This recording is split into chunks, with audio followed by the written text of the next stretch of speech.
just show me improvement. Show me and by the way, some people improve slowly, some people improve quickly. Some people make long strides, some people are willing to give everything they own for the sake of Allah, and some people can give 1% of what they own, and that's improvement from zero. That's fine. You know? وَكُلًّا وَعَدَ اللَّهُ الْحُسْنَى. Allah has promised the most beautiful things to all of them. You know, everybody will make progress in their own way. It's actually a beautiful thing that Allah created this institution to see which of you is going to make strides to improve. So it's not a fatalistic view. That's the beauty of this ayah. It's not a fatalistic view. It's not death is coming, I'm not the best, I give up. You know?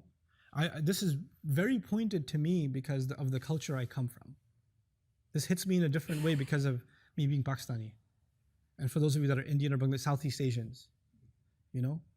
You know why? Because we know what's instilled in us in our education system. If you don't score the highest in your class, agar first nahi aaye, to maro phir jaake. Fayda kya? If you didn't rank first in your class, why aren't you dead yet? Don't even show me your face. Why do we even send you for an education? What's the point? Number 2? 2. You know, like, and you know what? How many, that means the vast majority of children that are going through this education system expect the only way you're worth anything is if you are the best. And by the way, those who are the best suffer from the most extreme form of arrogance. Yeah. Right? They suffer from the most I came number 1 in my class, and then that guy's on that drug his whole life. You know, he can't get out of it. And the rest of them suffer from clinical depression. And that depression doesn't just remain relegated to the sphere of education. It actually transfers over into the kind of parents they become down the road, the kind of spouses they become, and the kind of view they have of their spiritual life. They'll say to themselves, since I am not the best believer, what's the point anyway? And they'll give up on all their practices, prayer altogether, practice altogether, because I'm not perfect. And the rationale they will argue is amazing. Look, I'm not perfect, okay? I can't do all that stuff. They'll actually offer that rationale. And that entire diseased mindset is crushed in just one word. Ahsanu. He didn't ask you to be perfect, stupid. He didn't ask you to be perfect. Subhanallah. Ayyukum ahsanu. Yeah, we're going to be here till 5. Okay, so now listen to this. لَيْسَ الْفَقِيهُ مَنْ يَعْلَمُ الْخَيْرِ مِنَ الشَّرِّ. The one who understands properly isn't just someone who understands right from wrong, good from bad. بل الفقيه من يعلم الخير من الخير والشر من الشر. Actually, truly understanding this, who is better in terms of deed, is actually understanding if you can distinguish between good and better, and worse and worst. In other words, you're constantly going to have to make choices in life. You have limited time. Death is looming. I have limited time. We can do so many good things in our life. Let's start at the positive. We can do so many good things in our life. You and I have to prioritize what good thing can I do that is of maximum benefit to me and the people around me that I can present before Allah. Because I have limited time. I'll give you the analogy, because analogies help us understand stuff. You've got 20 minutes left, and you have 30 questions to solve.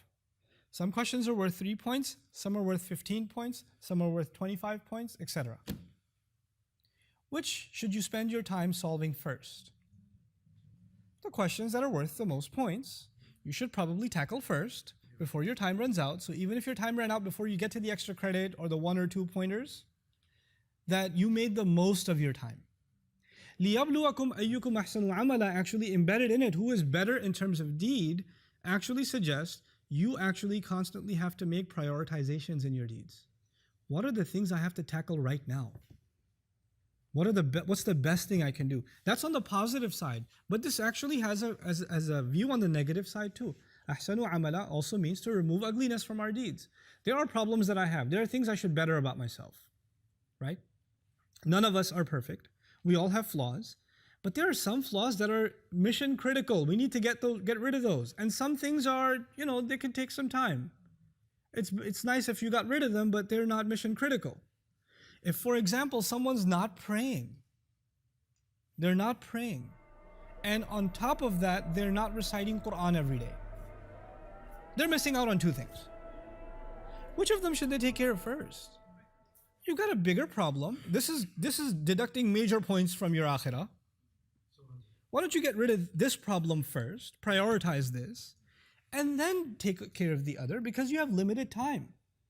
So understanding the value of good and bad, and understanding what big bad things I have to get rid of, what major flaws I have to work on, and what major good deeds should I be engrossed in right now, as opposed to things that can wait.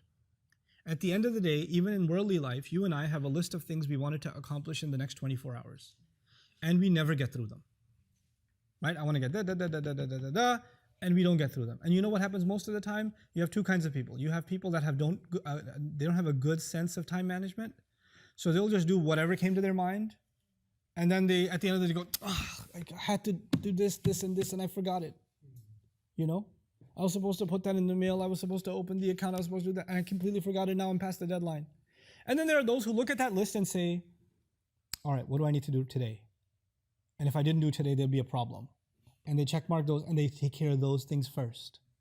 And then if there's time left over, this is smart time management, right? Yeah. It's actually in the words خَلَقَ الْمَوْتَ وَالْحَيَاةِ لِيَبْلُوَكُمْ أَيُّكُمْ أَحْسَنُ عَمَلًا is the entire philosophy of time management in the Quran.